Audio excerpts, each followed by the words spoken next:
Álvaro, você está sem som, Álvaro. Tudo bom, gente? Então, a ideia da gente falar um pouquinho sobre transição planetária é muito mais do que um tema muito comentado nos dias de hoje, ele é extremamente atual. Chico Xavier, no programa Pinga Fogo, ele, no dia 28 de julho de 1971, psicografa uma mensagem do espírito Ciro Costa. E assim é: apaga-se o milênio, a sombra deblatera. Vejo a noite avançar do anseio em que me agito. Guerra e sonho de paz sandeiam o conflito. De polo a polo, a dor reclama em longa espera. Explode a transição, no ápice restrito. A cultura perquire, a crença se oblitera. A forma antiga em luta aguarda a nova era. Roga-se tempo novo ao tempo amargo e aflito. A civilização atônita e insegura, lembra um tesouro ao mar, que a treva desfigura. Vagando aos turbilhões de maré desvairada. Entretanto, no mundo, a nau que estala e treme. A luz prossegue e brilha. O Cristo está no leme, preparando na terra a nova madrugada. Assim encerra Chico Xavier, no ano de 1971, o programa Pinga Fogo. A transição planetária, ela fora narrada por muitos milênios. Às vezes, chegamos nós, alguns espíritas, a pensar que se trata de um assunto completamente atual, nascido dentro da doutrina espírita. Mas hoje a gente vai fazer uma jornada, uma viagem buscando as origens judaico-cristãs e trazendo isso tudo à luz da doutrina espírita e explicando pelas mensagens que são trazidas por Kardec. A palavra pela qual ficou conhecida a transição planetária, ou então, como assim foi fantasiado, Apocalipse, do grego, significa revelação. Apo significa tirado, caluna, véu, tirar o véu, revelar um novo tempo. E aonde toma força isso que já se encontra narrada dentro do livro de Êxodos, um pequeno versículo sobre a transição planetária, o Pentateuco de Moisés, com mais de 3.000 anos, mas onde isso toma forma e recebe efetivamente o caráter de revelação é através do grande profeta Daniel. A história do livro, o resumo do livro de Daniel, fica muito bem caracterizada no Salmo Apocalíptico, como ficou conhecido, de número 137, quando tomaria sobre uma música famosa nos anos 70, depois eu posso enviar o link para vocês tenho certeza que muitos ouviram esse Salmo 137 sendo cantado em inglês, mas ele fala sobre a força a força que deve se obter em Deus, para que então pudesse o povo de Israel passar pelo primeiro exílio, o exílio da Babilônia, quando o rei Nabucodonosor iria destruir o primeiro templo e seria levado o povo de Israel como cativo à Babilônia. O salmista, aqui no caso Jeremias, a quem é atribuído esse salmo, ele diz como poderíamos entoar cânticos ao Eterno, a Deus, quando em terras estrangeiras, quando vivendo em um mundo do qual não estava nem um pouco familiarizado. Como entoar, como se conectar a Deus nas condições de dificuldade. E isso seria narrado na história do livro do profeta Daniel, que se divide em duas grandes e principais partes. Daniel, em hebraico, significa Dan, vem de Din, julgamento, Ni, meu julgamento dado por Deus, aquele que aceitou o julgamento, as condições que foram dadas por Deus. O livro inicia quando então é levado em uma caminhada distante todo o povo de Israel, a Babilônia. Daniel, ele era de família nobre, era um homem belo, de uma capacidade intelectual descomunal. Mas o que mais lhe caracterizava era a sua estatura moral, e assim encantava a todos pelo seu magnetismo. Daniel, quando fora levado à Babilônia, ele fora escolhido pelo chefe dos eunucos. Os eunucos eram homens que eram, então, castrados para que não oferecessem nenhum tipo de risco, entre aspas, à família real do imperador. Ele fora levado para trabalhar dentro do palácio de Nabucodonosor. Nabucodonosor, existe um vídeo, que depois alguns tiverem curiosidade, onde Edivaldo conta nos Jardins da Febe, se digitarmos lá Jardins da Febe, Edivaldo, essa informação que também foi trazida por Chico, e Nabucodonosor fora a reencarnação daquele que foi presidente da União Espírita Mineira e senador do Brasil, Camilo Chaves. Camilo Chaves seria, segundo Edivaldo e nos conta Chico, a reencarnação de Nabucodonosor.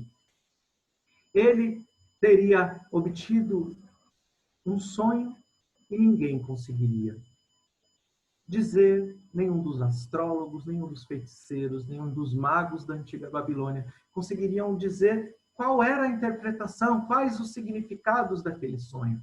Então, aquele jovem Daniel fora chamado e ele daria toda a explicação do que efetivamente aconteceria na vida de Nabucodonosor. Ele explicaria na linguagem simbólica e metafórica do Velho Testamento o processo de obsessão subjugada que se dá a todo aquele que entrega-se aos desafios da matéria, alimentando excessivamente as suas paixões. Numa linguagem simbólica, hoje nós estamos falando apenas superficialmente, ele traz detalhes sobre o processo de obsessão.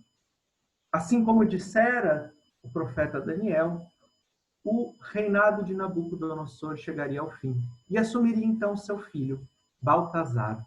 Baltazar recebe uma referência no livro Obras Póstumas, quando é escrito sobre transição planetária e regeneração da humanidade por um espírito, e fora publicado, então, posteriormente,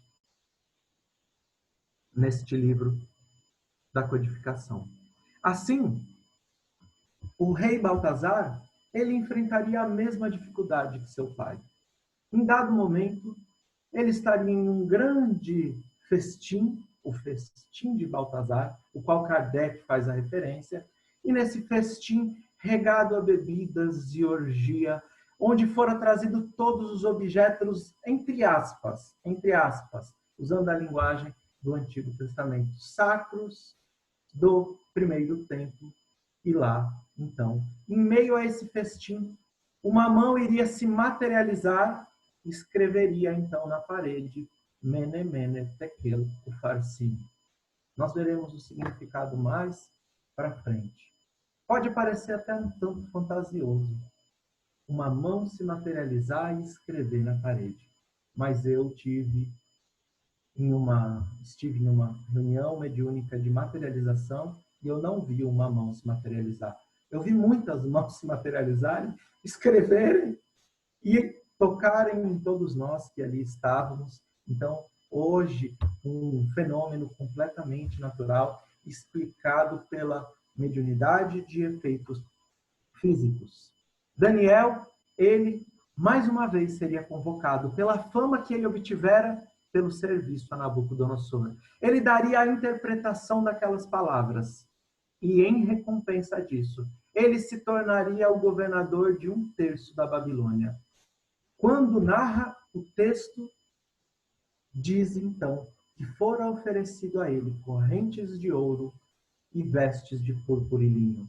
Ele se recusa a se utilizar das correntes de ouro. Uma metáfora para aqueles, alguns de nós ainda, que estão aprisionados por algemas fluídicas, como nos diz Emmanuel, as nossas paixões, aos nossos vícios morais.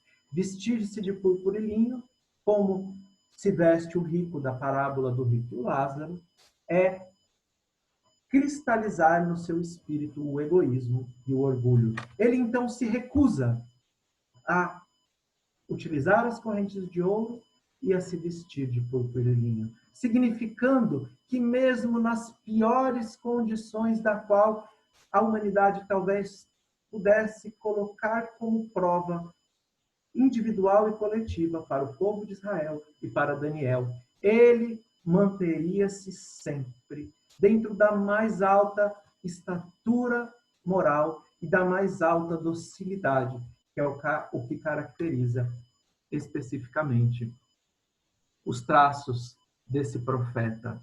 O profeta Daniel, então, ele, quando governando, mas sem se entregar às paixões do poder, às paixões das riquezas, ele tomaria uma posição de destaque, porque ele era um homem muito inteligente e ele não se corrompia. Isso afetava todos os outros governadores do rei.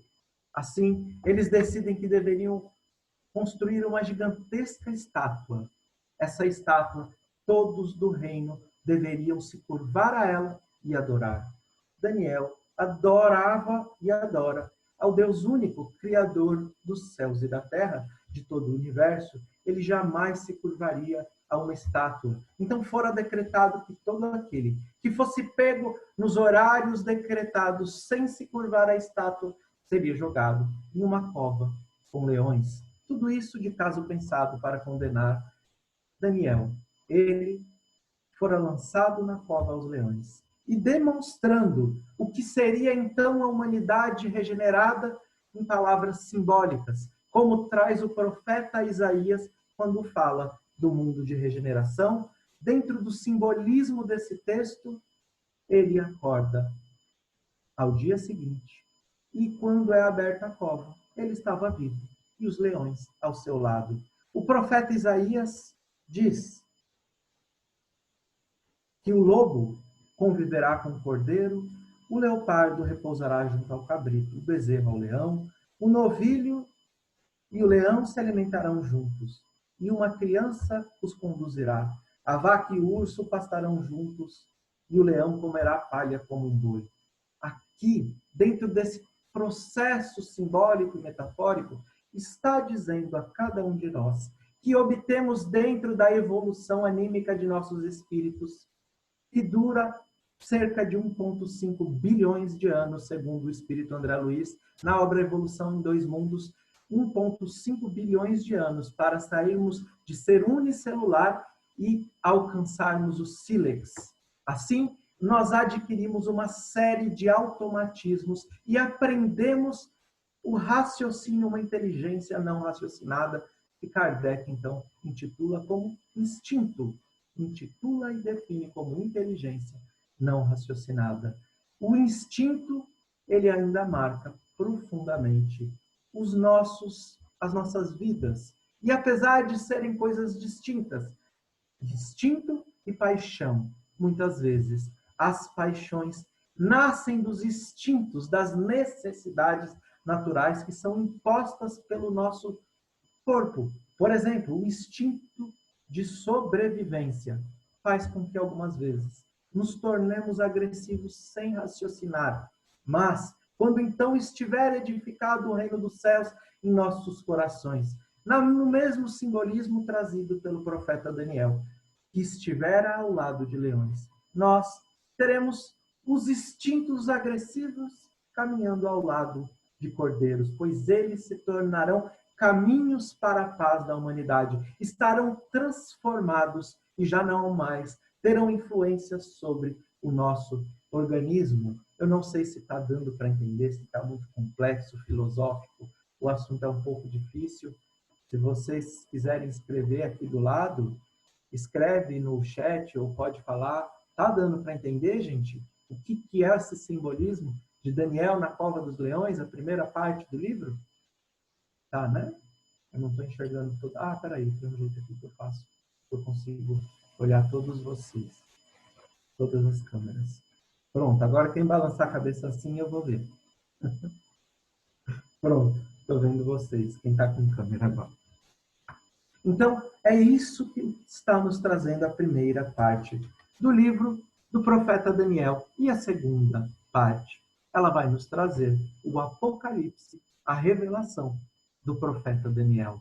E quando nós olhamos o Apocalipse do profeta Daniel, em linguagem, conteúdo, continuidade, nós encontramos a mais plena sequência dentro do Evangelho, dentro do Apocalipse de João o Evangelista, a continuação dessas profecias e predições que nos traria ele. Dentro da segunda parte, ele irá nos trazer uma série de fenômenos mediúnicos, onde ele obteria a visão do futuro de toda a humanidade. Só um pequeno trecho, bem pequenininho, só para que a gente possa entender um pouquinho só do que está escrito lá, no capítulo 8, versículo 15. Ante a visão, eu, Daniel, procurei compreendê-la. Ele está narrando uma visão que ele estaria tendo, uma visão espiritual. Eis que ante de mim se postou alguém com a aparência de um homem. Ou seja, o espírito que estava de frente a ele já não tinha mais características e traços humanos. Assim como é trazido na obra de André Luiz, o espírito Asclépios, que não obtinha mais as formas humanas, e quando fora tirar então as dúvidas de André Luiz e de outros espíritos que necessitavam de orientações mais profundas, esse espírito se materializa no nosso lar, da cintura para cima, sob o cuidado de que todos os espíritos ali deveriam concentrar as suas mentes para que houvesse calma, para que houvesse a atmosfera psíquica adequada para a materialização daquele espírito. Escutei a voz humana vindo do meio do rio. Por que está escrito que ela vem do meio do rio? Porque as águas simbolizam a pureza, a purificação. E ninguém poderia estar no meio de um rio. Então, o anjo Gabriel, nos recordando que o anjo Gabriel é o mesmo anjo que faz a anunciação para Maria sobre a vinda de Jesus. E é o mesmo anjo que fala para Zacarias, dentro do templo de Jerusalém, que nasceria a criança João Batista, de sua esposa Isabel, através de, entre aspas, um milagre. Entre aspas, a gente sabe que milagre eles estão muito bem explicados dentro da doutrina espírita. Então, esse anjo Gabriel, ele traz a visão. E ele escuta uma voz por detrás. Alguém ainda mais evoluído que esse anjo. E nesse momento, ele faz exata e a mesma coisa que acontece com Paulo de Tarso, quando ele encontra Jesus à porta de Damasco. Ele cai com a sua cara na terra, porque ele não suportava a santidade daquele espírito que se revelava para ele. E na pergunta 278 do livro O Consolador, Emmanuel vai contar para nós que os profetas eram inspirados diretamente pelo Cristo, ou por espíritos muito ligados a ele. Aqui nos parece que ele teria um encontro com Jesus. E então ele diz: eis que te farei saber o que ocorrerá após o período de fúria, no tempo determinado, que ocorrerá o fim. Que fim? Do mundo? Não, de uma era. Mas, se a gente for falar só do profeta Daniel, a gente não consegue terminar a palestra hoje e as 2 horas vão ser pouco. Então, vamos continuar. Vamos falar um pouquinho do Apocalipse de João. Quem foi João, o evangelista, mediante todos os apóstolos do Cristo? João, conta-nos Humberto de Campos, no livro Boa Nova, na psicografia de Chico, que ele seria o único que não abandonaria Jesus. O único de todos os apóstolos que não abandonaria Jesus na sua crucificação. Conta que Maria enxergava os tormentos, os momentos finais que se davam ao fim da vida no plano físico de Jesus. E ele, então, dentre todos os sofrimentos onde são descritos uma série de processos obsessivos para que a crueldade tomasse conta da situação, Maria se questionava por que de tudo aquilo. Mas uma voz na sua consciência dizia que ela deveria obter a confiança em Deus. E quando ela se sentia ali, não sozinha, mas solitária, ela sente uma mão ao seu ombro. Seria João, que era primo ou parente de Jesus, que estaria bem próximo, conhecido, segundo Humberto de Campos, no capítulo 5, como um dos irmãos de Jesus, devido à proximidade afetiva que eles tinham. Dessa forma, quando ela sente as mãos de João, ela olha para a cruz e Jesus lhe diz: mãezinha, eis aí o seu filho. Olhando então para João, Jesus diz: meu filho, eis aí a tua mãe. Eles passariam o resto de suas vidas, ou melhor, da vida de Maria, juntos. E já por volta do ano 86, 85, quando João, o evangelista, já habitava em Éfeso, na atual Turquia, onde a casa de Maria está lá disposta à visitação, ele então seria condenado pelo imperador que almejava ser Deus. E a mensagem daqueles cristãos, ele era o último de todos os apóstolos vivos. Eles, então, esse imperador imaginava que se assim finalizasse com a sua vida no plano físico, estaria finalizado o cristianismo. Ele, então, seria colocado em um cárcere na ilha de Patmos, atual Grécia. Lá, na ilha de Patmos, onde igualmente encontra-se disposto à visitação, a cela onde ele permaneceu, lá ele receberia as visões do Apocalipse, da revelação do futuro da humanidade. Então, para que a gente possa ter um pouquinho de gosto de ler alguns versículos e entender o que está nos falando João, apenas 3 ou 4 versículos explicando eles. Capítulo 21 do livro de Apocalipse de João. Então eu vi um novo céu. E céu, em hebraico, não é esse céu.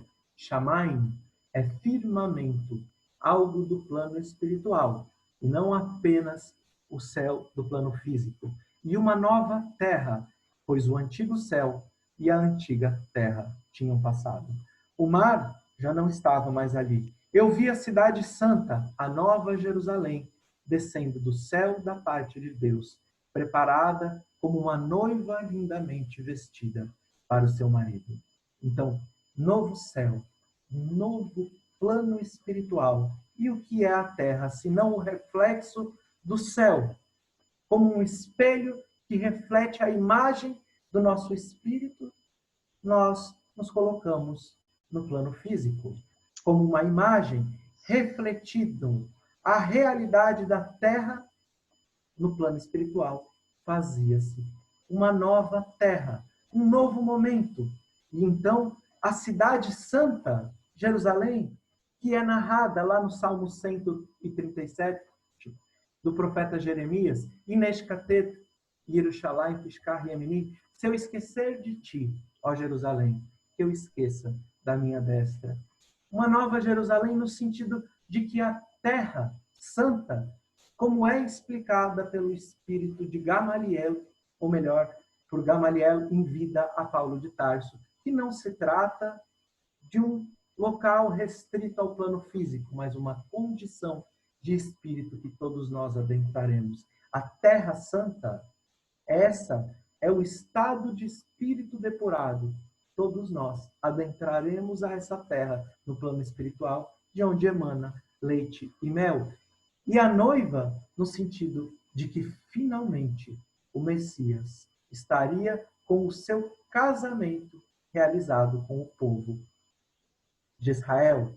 A gente precisa de lembrar que dentro dessas profecias, o contexto do qual se passa é para o povo de Israel. Mas isso são apenas palavras, simbolismos, porque na realidade, essas palavras são para toda a humanidade.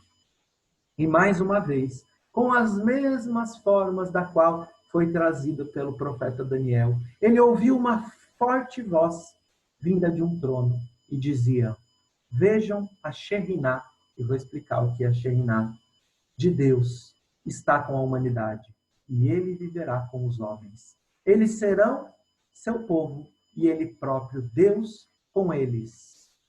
Emanuel, Deus conosco. Aqui está escrito Deus com eles. Ele enxugará dos olhos deles todas as lágrimas, e não haverá mais morte, nem tristeza, nem choro, nem dor, porque a antiga ordem já passou. A voz, ouvida por Daniel, também é ouvida por João. A Shekhinah é a presença divina que é descrita que jamais saía do tabernáculo. Mas como é que se dava essa Shekhinah? Como é possível que em um local físico a presença de Deus, que está em todos os locais físicos, mas ao mesmo tempo em nenhum lugar, porque está no fluido cósmico universal em todos os lugares, mas não concentrada em um único. Como é que se dá esse processo? Por que Daniel se utiliza dessa palavra? Conta-nos que quando o povo de Israel foi escravo na terra do Egito, não tinham guardas, não tinham militares, não tinham soldados do faraó para fazer com que todos trabalhassem. Então, foram escolhidos alguns líderes dentre os judeus, que eles deveriam chicotear os próprios judeus para que não fossem chicoteados. Mas de todos esses, 70 homens, um número simbólico, decidiram que apanhariam e não se utilizariam da sua autoridade, do poder sobre os outros, mas se colocariam como trabalhadores ao lado de todos aqueles que estavam ali sofrendo para amenizar o fardo que carregavam através da escravidão. Esses 70 homens foram reunidos por Moisés ao redor do tabernáculo e ali então decreta Moisés a presença divina, a Shekhinah desse local jamais sai. De qual local? Do local dos espíritos que se colocam como trabalhadores a fim de aliviar o fardo dos ombros de toda a humanidade. E mesmo nas posições de mando e poder, como teve o profeta Daniel, jamais iriam então colocar o seu julgamento, as suas dificuldades, jamais colocariam suas paixões para governar os seus espíritos. Então, aqui nos mostra que no processo de regeneração da humanidade, Deus estará conosco, como é dito, Betohem, na passagem em hebraico, na passagem do Mishkan, do tabernáculo, e Emmanuel se utiliza dessa palavra em referência a uma profecia de Isaías para falar que Deus está com ele.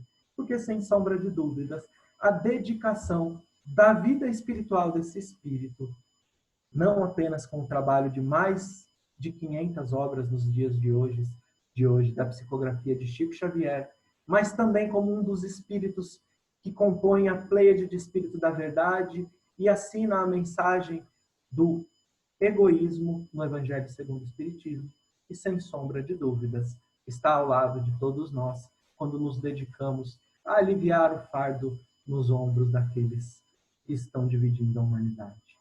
Mas Jesus, no seu Evangelho, teria ele falado de transição planetária, de regeneração da humanidade? Sim, no sermão profético, um dos 5 maiores sermões proferidos por Jesus. E quando ele inicia o sermão profético, ele se depara com o templo de Jerusalém e ele diz: aqui não restará pedra sobre pedra, e eu edificarei um novo reino. Esse novo reino, esse novo templo, todos imaginavam, ou alguns imaginavam, ou alguns ainda imaginam que ele seria um templo um templo físico. Mas como diz Estevão, em Atos dos Apóstolos, nas suas palavras onde ele iria se defender do Sinédrio, como poderia Deus habitar templos de pedra? Como poderia Deus, o Criador de todo o universo, habitar em um templo de pedra? Seria como se nós quiséssemos presentear na antiguidade o homem mais rico da humanidade, o maior de todos os reis, e fizéssemos uma tapera de barro desse tamanho e falava: olha o que nós fizemos para você. O imperador olharia para aquele barraquinho e falaria: meu Deus, eu sou dono da terra de onde nasce o sol até onde ele se põe, como disse Alexandre o Grande.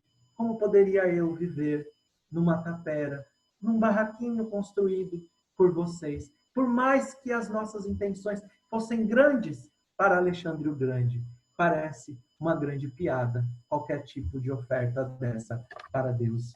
Então, Emmanuel vem nos dizer, quando comenta essa passagem, que as estradas da humanidade, elas se encontram aturbilhadas de passageiros, cada um de nós, ou muitos de nós, carregando os desejos e os anseios por ouro, por glória e por satisfazer as nossas paixões. Mas isso causa uma estafa aos nossos espíritos e nós, então, passamos a procurar a Deus como humanidade. E nos dias de hoje, nunca houveram tantos templos religiosos, tantas diferentes religiões, tantas diferentes vertentes de cristianismo e de tantas outras religiões.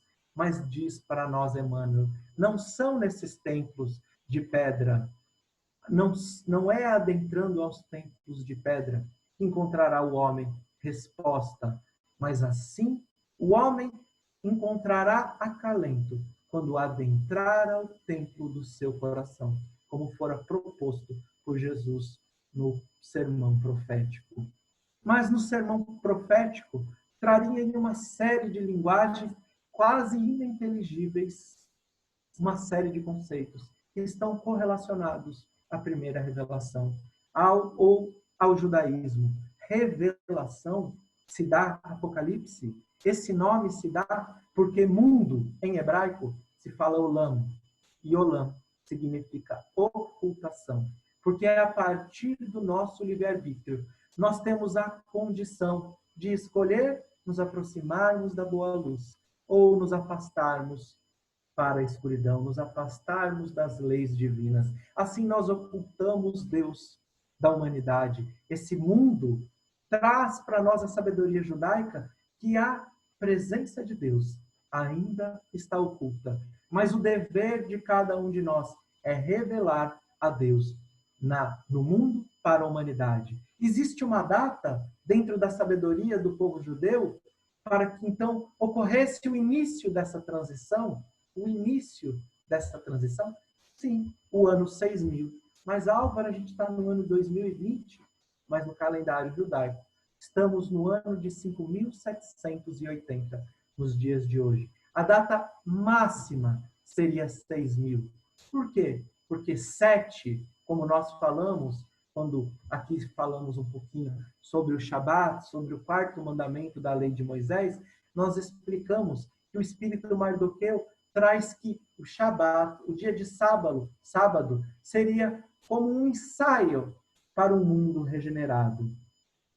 E ele nos diz mais uma vez, conforme disse João, que o terceiro templo de Jerusalém, o terceiro, esse que viria dos céus, esse que foi narrado por Daniel, esse que foi narrado por João, ele viria dos céus. Ele não teria formas materiais. Ele estaria no coração dos homens. E um grande rabino, há não muito tempo atrás, de nome Tzemach Tzedek, denominado assim, ele nos diz que na interpretação de um determinado versículo da Torá, quando, então, a presença divina, a Shekhinah, estivesse revelada ao mundo, nós encontraríamos da mesma forma que traz o codificador Kardec, quando explica um só pastor, um só rebanho, toda uma humanidade reunida ao redor da Torá. Aqui nós não estamos falando em proselitismo, em todos se tornarem judeus, mas Torá vem da palavra oraá, que significa instrução divina. estaríamos todos reunidos ao redor de um só Deus, ao redor de um só rebanho, todos unidos pelo mesmo ideal. Mas, ainda mais interessantemente, diria o profeta Isaías e também diriam outras profecias e outras passagens, que quando houvesse o princípio da transição planetária, o princípio da era messiânica, assim denominada pelo judaísmo, nós teríamos as explicações dos textos mais difíceis da Torá, do Velho Testamento, explicados a toda a humanidade. Mas não apenas do Velho Testamento, do Novo Testamento. E quando Kardec inicia a introdução do livro dos Espíritos, ele nos diz que o Espiritismo lança luz, não menos viva, para o passado e para os mistérios ocultos nos textos sacros. Luz não menos viva do que rasga horizontes para o novo mundo, mas ainda mais do que isso, fala sobre ressurreição, que todos os espíritos teriam sua ressurreição e voltariam a habitar a terra prometida. Nós já falamos que a terra prometida é explicada por Gamaliel a Paulo de Tarso, na obra Paulo Estevão na psicografia de Chico Xavier. Ele nos fala que a terra prometida é um estado de espírito e retornar em hebraico significa techuvá. Techuvá é retornar à luz divina, retornar, porque nós nos afastamos dela pelo nosso livre-arbítrio, como dissemos. Então, estaríamos todos restaurados mediante a terra prometida dos nossos espíritos, que estariam, então, regenerados, não por um milagre, mas sim por esforço próprio e uma longa caminhada evolutiva. Ainda iria falar para nós, dentro do sermão profético, sobre o banquete dos justos, que é trazido pelo profeta Jonas, entre um dos profetas que fala dele, onde estariam reunidos, como é proposto, que estivesse um filho à direita e o outro à esquerda, no banquete dos justos, e o Messias sentado ao centro. O banquete dos justos é depois da ceifa, depois do momento onde os espíritos que não teriam acompanhado a transição planetária e seriam colocados no processo de afinidade fluídica a habitar em outros mundos ainda inferiores, para que nesses mundos pudessem ser missionários do intelectualismo e assim aprenderem a moralidade. Lá estariam reunidos aqueles que, através dos seus próprios esforços, caminharam nessa obra de purificação.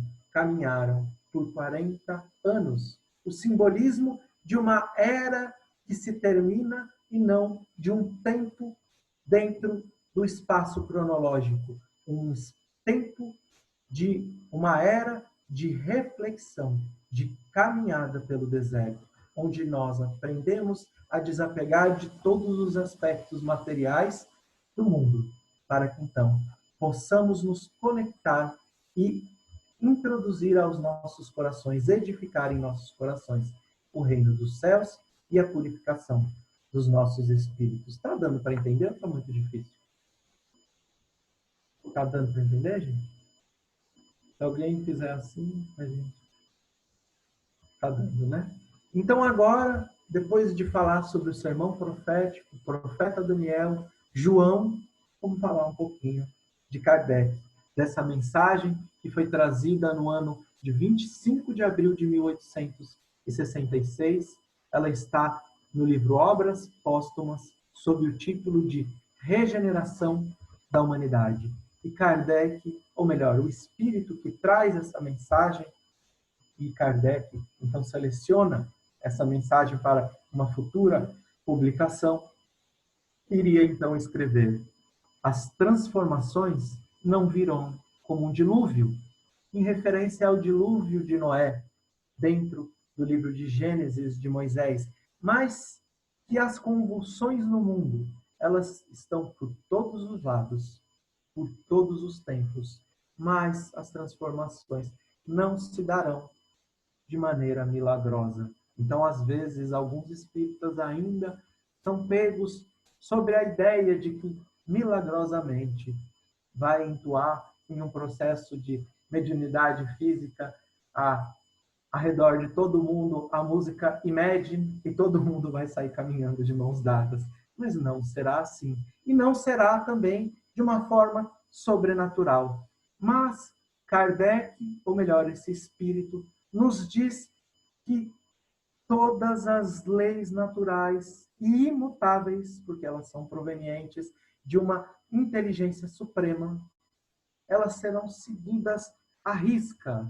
E uma nova geração, ou melhor, muitas novas gerações, erguerão um edifício.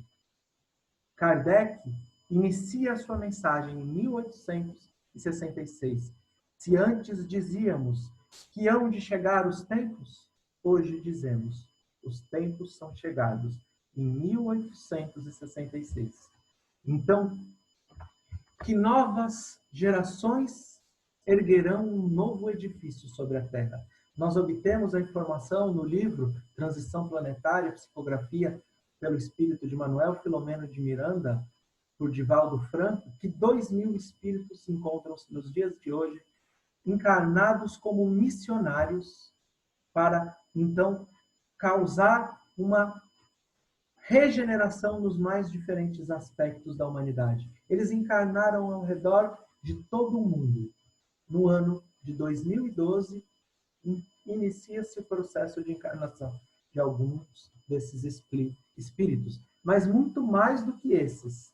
O que está nos dizendo Kardec? Geração após geração. Nós edificaremos um novo mundo. Os missionários encontrar-se-ão, não em poucos lares, mas em muitos lares. E eu diria até em todos os lares. Pois se nós olharmos, eu que já tenho um pouquinho mais de 30 anos, com esse rostinho de bebê, e a gente olhar assim e falar como eram os empresários 30 anos atrás. Eram homens sérios que se vestiam de paletó e gravata. E os do novo tempo usam camiseta branca. Só não vou falar a marca, mas todos usam camiseta branca.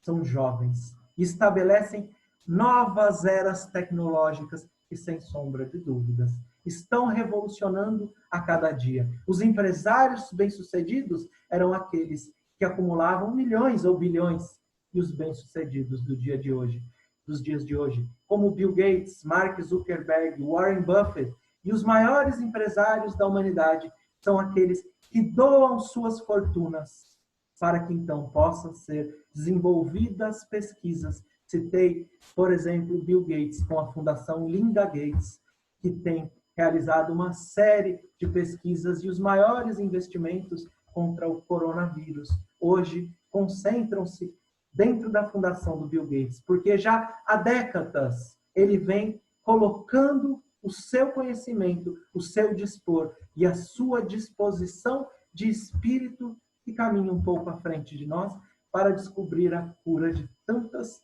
epidemias e doenças infecto-contagiosas ao redor do mundo. Então, essas gerações se colocariam como em perfeitos opostos. E quando a gente vê Albert Einstein, aos 13 anos de idade, abrindo mão da sua cidadania alemã, porque ele não concordava com os métodos educacionais pelo qual a Alemanha se dava naqueles dias, acho que hoje ele seria apatriado em todas as nações, porque ainda os nossos processos educacionais, apesar de estarem caminhando, necessitam, e dizem os espíritos superiores, que sim haverá um grande renascimento dentro dos processos de educação nas eras das quais nós estamos. Conta então esse espírito que as emigrações, a partida de espíritos que não acompanham a evolução do mundo, se dariam. Mas ao contrário do que muitos de nós espíritas colocamos como ameaça aos nossos parentes, aos nossos colegas nas tribunas espíritas, que falam, olha, se você não utilizar essa sua última oportunidade, Eu tenho uma amiga que até já deu nome para esse planeta. Ela fala, o planeta Chupão, esse vai estar te esperando. É claro que esse nome não existe, tá, gente? E todas as vezes eu falo para ela, um dia eu vou citar o seu nome, falar que você é um estudioso do espiritismo, está dando nome para o planeta onde irão esses espíritos. Mas o que nos traz esse espírito, na mensagem que Kardec propõe, é que a maior parte dos espíritos que se encontram na Terra possuem mais a casca podre do que o miolo. E é através do processo de desencarnação, chegando ao plano espiritual, se darão em contato com seus amados espíritos, como vem propondo toda a obra de André Luiz, e especificamente, se nos recordarmos do livro Libertação, como se dá o processo de libertação espiritual de Saldanha. Então, ali no plano espiritual encontrariam seus amados e então estariam dispostos a reencarnar no planeta para efetivamente caminharem na sua transformação, ou melhor, na minha transformação íntima. Assim, vai nos dizer este espírito, pelas palavras de Kardec, que apenas alguns, uma menor parte, seriam então convocados fluidicamente a esse processo de transmigração entre mundos. Apenas os espíritos mais egoístas e mais orgulhosos. Quando a gente vê os espíritos capelinos chegando ao planeta Terra, divididos em 4 civilizações, os hindus, os egípcios, os hebreus e os árias, Emmanuel conta para nós, no livro A Caminho da Luz, no capítulo 4, que os egípcios eram menos endividados para com as leis divinas, o que nos faz compreender que nem todos saíram dentro da mesma condição. Eles eram altamente espiritualizados, e dá uma inveja quando a gente lê o capítulo 4 e ele fala sobre o conhecimento da vida após a morte, ou melhor, da vida eterna, sobre o processo de magnetismo que talvez a gente ainda não tenha, mesmo dentro do espiritismo nos dias de hoje. Chega a dar uma invejinha e a gente fica pensando, será que esses eram os espíritas que, conhecendo as leis divinas, lá em Capela, não se colocaram nos seus esforços máximos, chegam ao planeta Terra já com anos e anos, uma experiência em mediunidade, uma experiência em passe, e quando criam aquela civilização, embasbacam aos nossos olhos até os dias de hoje? Eu não sei, eu faço essa pergunta às nossas consciências. E mais do que isso, em 1866, é dito por esse espírito que o suicídio e a loucura riscariam a loucura, hoje sobre o nome, aqui ainda sem o nome de depressão, mas hoje nós podemos compreender que faltava essa palavra, riscaria os homens do plano da vida muito antes que estivessem desencarnados, a depressão. E os suicídios tomariam vastos números dentre nós, atingindo até mesmo as crianças, o que vivemos nos dias de hoje. Por outro lado, a doença espiritual que Emmanuel falou para nós naquela mensagem, da qual eu descrevi, sobre os primeiros versículos do sermão profético, vai dizer que, experimentando as doenças espirituais, a humanidade sai conjuntamente em busca de remédio. E esses remédios nasceriam e eclodiriam pelos mais diversos setores do mundo, através de uma não aceitação do fanatismo, da discriminação, dos assuntos do qual levaram a humanidade por longos tempos ao caos, mas ao mesmo tempo que eclodiriam e fermentariam pelos mais diversos setores. Muitos de nós nos perderíamos em ilusões, porque muitas dessas propostas que nós vemos eclodir em movimentos políticos, em organizações não governamentais, dos mais diversos setores, estão pautadas em uma filosofia materialista. E o que esse espírito, não é Emmanuel, quer dizer, eu acho que não, ele não assina como Emmanuel. O que vem esse espírito dizer para nós é que nós teríamos no Espiritismo as razões, os motivos, as bases, as fundamentações para equalizar essa transição planetária, esse movimento que se dá à humanidade. Isso ocorre porque não mais o materialismo, não mais a negação de Deus, mas o espiritualismo científico e a união de todos nós, porque o espiritismo tem a capacidade de apaziguar todas as feridas do nosso passado psíquico como humanidade. Nós passamos a olhar para todos os grandes missionários de todas as religiões, sobre as mais diversas palavras, como grandes contribuidores da obra da regeneração da humanidade, como trazendo cada um de nós, humanidade, uma pequena centelha, uma pequena fração de um diferente ponto de vista de como alcançaremos a edificação do reino dos céus nos nossos corações. E por último, vai falar aqui para nós esse Espírito sobre o festim de Baltazar e as palavras que foram escritas, Mene, Mene, Tekel, Ufarsim, disse: foi contado, Deus determinou um número limite de dias para o seu reinado, que chegara ao fim. Foi pesado e pesado sobre a balança de Deus. Seu reino será dividido e partido em duas novas eras. Mas as palavras que diz esse Espírito, através das palavras de Kardec, e as palavras que serão escritas nos dias de hoje, no festim, no momento de maior loucura, turbulência e apego e paixões materiais ao egoísmo, à indiferença, serão fora a caridade, não há salvação.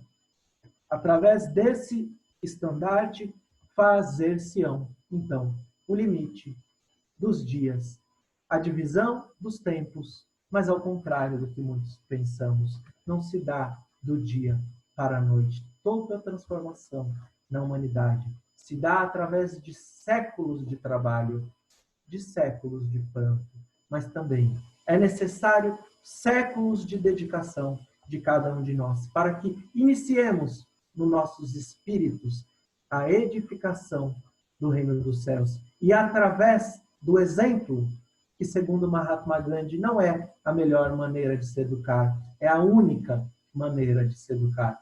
Todos nós nos tornaremos trabalhadores da última hora. Trabalhadores, como eu tive a oportunidade de ouvir em uma psicofonia de Dr. Bezerra de Menezes, vocês não são discípulos, vocês são os apóstolos do cristianismo. Vocês são os apóstolos do cristianismo redivivo, do espiritismo. Fomos, quem sabe, preparados por milênios para que hoje estivéssemos nessas posições como chefes de família, dirigentes de casa espírita, muito mais do que isso, trabalhadores da nova era, trabalhadores da última era. E quem sabe não possamos também ser os trabalhadores dos primeiros minutos, das primeiras horas do mundo de regeneração. Quem sabe assim, dedicando os nossos esforços, não para fazer a regeneração do próximo, mas para fazermos a regeneração de nós mesmos, pois a proposta do Espiritismo é nos transformarmos, nós nos colocarmos como trabalhadores da caridade, porque, como disse, nos momentos finais do banquete de Baltazar, do banquete da regeneração planetária, fora a caridade, não há salvação. Então, eu não sei quanto tempo deu, eu acho que deu 1 hora, mas essa é a nossa exposição. Por último, o que nos diz esse Espírito é: espíritas, tenham confiança. Quem está no leme, da mesma forma que inicia o poema de Ciro Costa, quem está no leme dessa nau é o Cristo. Tenham paciência, confiança e nos dediquemos em nossos máximos esforços.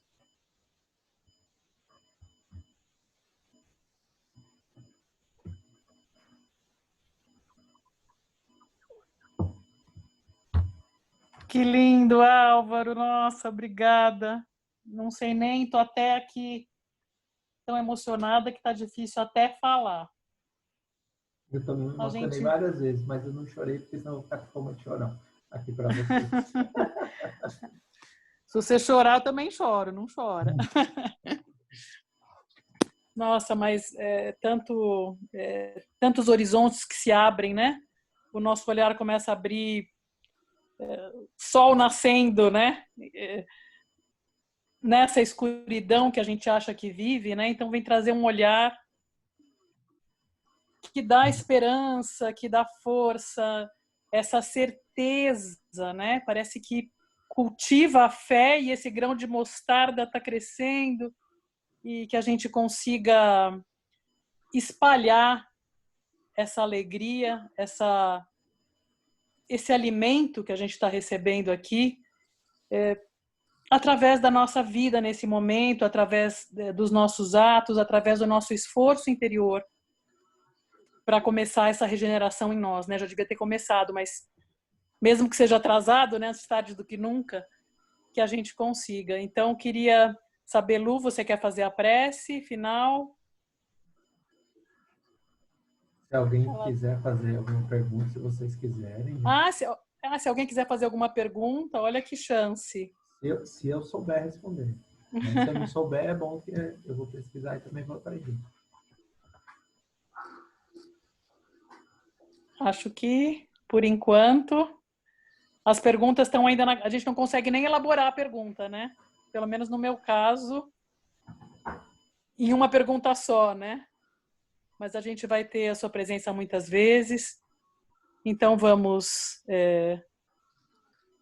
agradecendo, né? Fazendo a nossa oração, agradecendo do fundo do nosso coração aos espíritos amigos aqui presentes, aos nossos protetores individuais, a oportunidade de, através dessa tecnologia, estarmos reunidos e unidos nesse anseio, nessa necessidade, nessa fome que temos do alimento precioso para os nossos espíritos, que é a verdade que se expressa e que se amplia cada vez mais, trazendo o nosso olhar para esse alvorecer, compreendendo e acreditando e sentindo que somos dirigidos por Jesus, esse irmão amigo que está conosco